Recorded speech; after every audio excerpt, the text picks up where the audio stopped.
Well, let's dig into today's episode, my man. So, if you don't prioritize your life, someone else will. Shout out, first of all, to Greg McKeown and his book, Essentialism, for that heater. And I think it tees up our theme for today's episode beautifully, and that is the power of saying no. Kyle, here's the punchline, my man. Every time you say yes to something that doesn't stack real wins, you are saying no to what actually matters.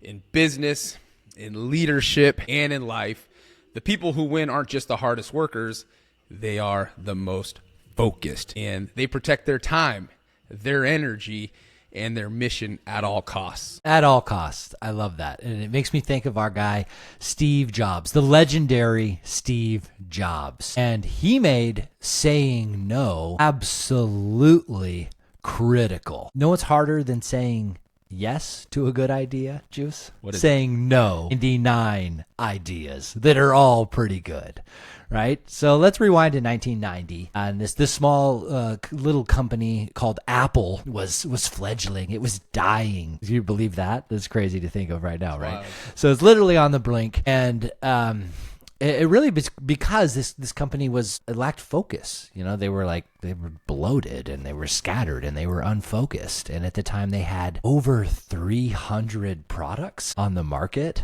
Like, that is so far from the Apple that we know today, right? That's, of course, because Steve Jobs wasn't there at that time. He had a bit of a hiatus where he was rejected. And so Steve Jobs walks back in the building. The prodigal genius has returned. And the first thing he does, he pulls out a whiteboard. And he draws a 2x2 grid. And in this grid, he writes consumer, pro, desktop, portable, mic drop. And he slashes the product line down to just 4 items. No, I didn't say 40.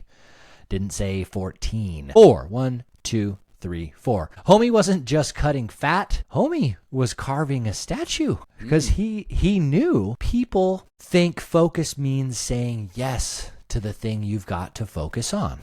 Okay, there is some wisdom there. You got to say yes to the thing you want to focus on, but that's not what it means to Steve Jobs. What it meant to him is saying no to the 100 other good ideas that are there.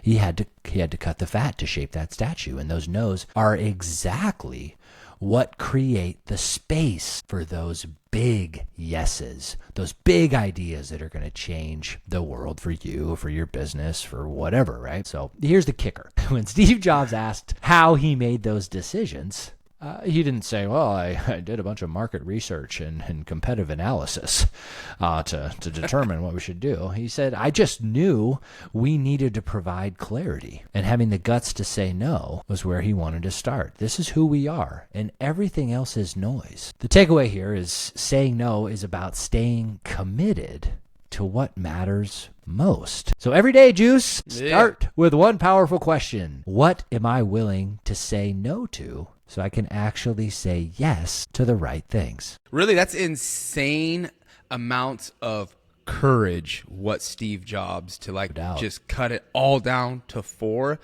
That's wild. And I can think about man, it reminds me of actually a pretty recent story, and I want to share, and it's a business story. And really what it highlights is I guess you could label it a hell no moment, Kyle. And yes. This moment was saying no to a new contract, really, that on the surface it looked like pure gold, but in reality, it would cost us a lot more. So stay with me here, my man. And the scenario was we had just locked in this massive contract with one of the most really prestigious health systems in the country, University of Pennsylvania Health. Massive brand name, big dollars, or in other words, a lot of lettuce. And from the outside, it looks like a massive win.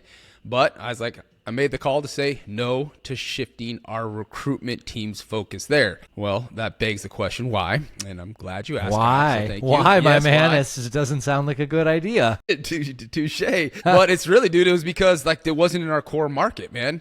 We are California killers, man. We run the West Coast. We own the West Coast. And so taking this on would have pulled my recruiters, my entire production team out of their daily focus, their energy, and, from what we were already dominating. And I've made this mistake before, dude. It's pulls you off the mission. And I have to confess, it looks like you're leaving money on the table, But in reality, it's going to cost you more, and it's going to pull you away from bigger money on the other table. And so here's really for me like the brutal truth. We learn these lessons the hard way, or I have. I guess I should speak for myself. I've learned these the hard way. I know you have for sure. Yeah. We've learned them together. And so, but it's a hard lesson, but it's a real one, man. In business, is like the reality is you're always going to leave money on the table, but when you're focused, what you're walking away from is really just going to be small compared to what you're building. And I think some might say that's maturity, man. Some might say that is strategy, and that's how you scale. So,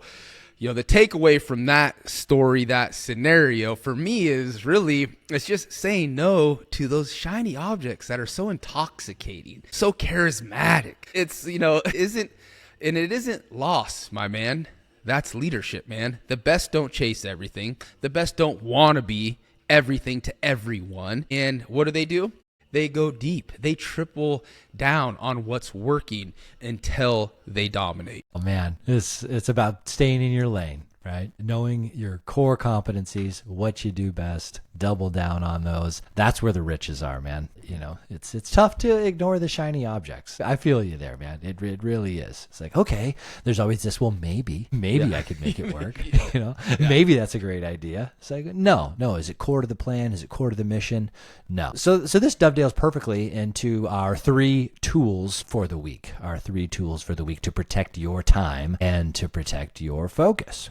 So tool number 1, which you referenced earlier, fantastic tool, is the hell yes or no rule from our guy Derek Sivers. And this is a decision-making filter. So the core idea here, if you're not saying hell yes about something, say no. It's about just having this radical clarity in what your mission is.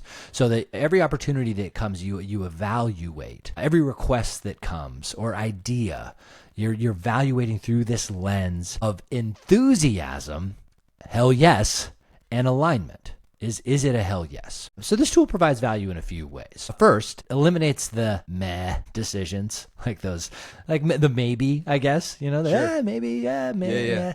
It's ultimately, those are going to drain your energy and they're going to distract you from your mission. You have to put so much effort into figuring those things out to say like, well, how can I squeeze them into what I'm doing here? If it's a meh, if the idea doesn't make you feel enthused because it aligns with your mission, then forget about it and move on. Second thing that this tool does is it creates the space that you need for high leverage opportunities. Those things that you should go all in. It trains your intuition muscle. I love this part of it, right? Because you're training yourself to get better and better at recognizing what truly aligns with your vision. So you can get faster and faster at saying hell yes or no. And it prevents burnout from saying yes to things out of guilt or ego or FOMO. I don't know, I guess I should.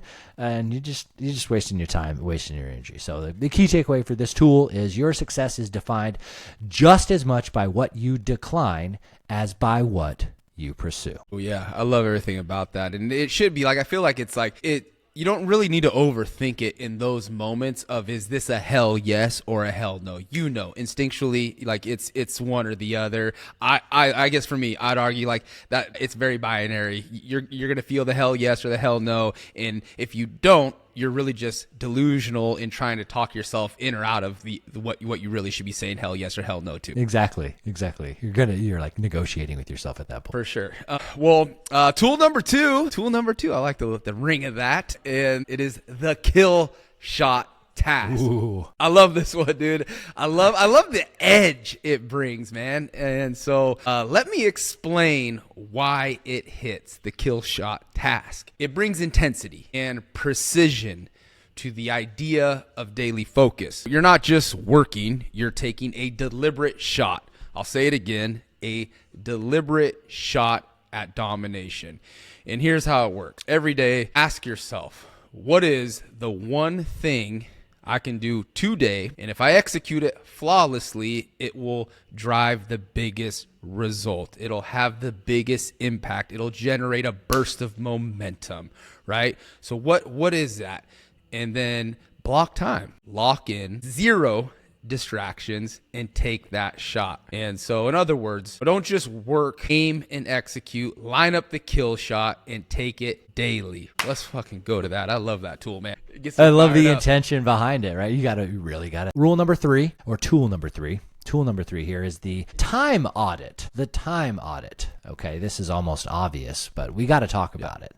So what is it? It's a short-term but very high awareness activity. And what you're going to have to do is, get a journal or open up a Google Doc or whatever it is, a nice place where you can track your time hour by hour for 3 full days. 3 full days. You're literally gonna write down everything that you do, from scrolling the gram to writing proposals to folding laundry, whatever it is. Like, you need to document it, right? And the goal here is to just get brutally honest, have visibility into where your time and attention are actually going. So and don't judge yourself. No, right? That's not the point. We'll get there. We're going to do an audit, but it judgment free in the writing down. It's like, okay, what happened? Okay, is most people operate on time delusions. You think you're spending hours on deep work, but in reality, half of it disappears into distraction loops or low value tasks. So the idea with this is you're going to create a mirror that you can look into, and it's going to remove the guesswork, and it's going to show you where your time leaks are. It's going to show you what's not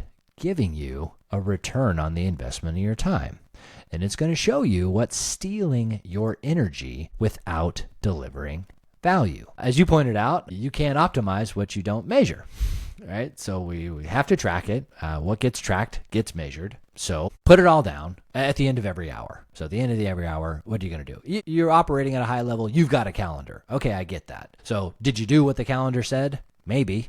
If you did, great. It's easy. I did what the calendar said I was supposed to do. I had these meetings, whatever. But if you didn't, okay, great. This is what I was supposed to do. This is what I actually did. Write all that down. And then tag the activities that you did. So like, oh, this was a high leverage activity. High leverage. Like ROI positive. It was ROI neutral. Like, it was a maintenance, it was an admin task, or ROI negative. It was like actually a waste of my time. I was distracted. I was doing low value tasks. And then at the end of the 3 days, and this is the fun part, you come back and you audit the data. So what % of your time is actually pushing your mission forward? What tasks that you were doing do you immediately need to delegate or delete or to deprioritize? And where are there patterns?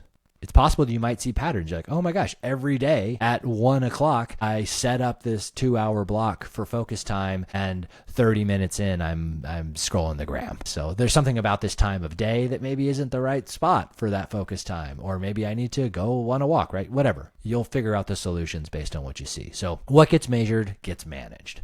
So audit your minutes like you audit your money. Like, this is a good way of thinking of it, right? You wouldn't blindly spend $10,000.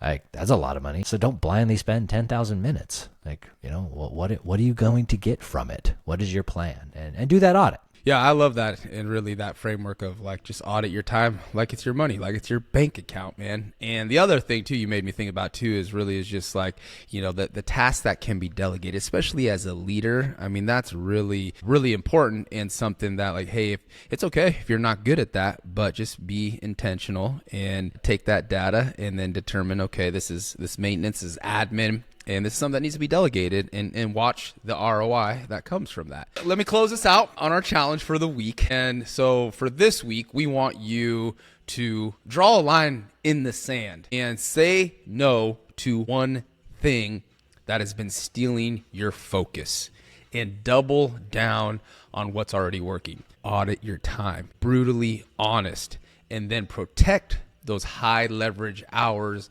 like your future depends on it, because punchline, it does. This is actually one of those hell yes moments, meaning if this episode hit, say hell yes and smash that subscribe button, and say hell yes and share it with someone that needs to hear it. And our gratitude would be unlimited. It would mean the world to us. But most importantly, let's make every minute count.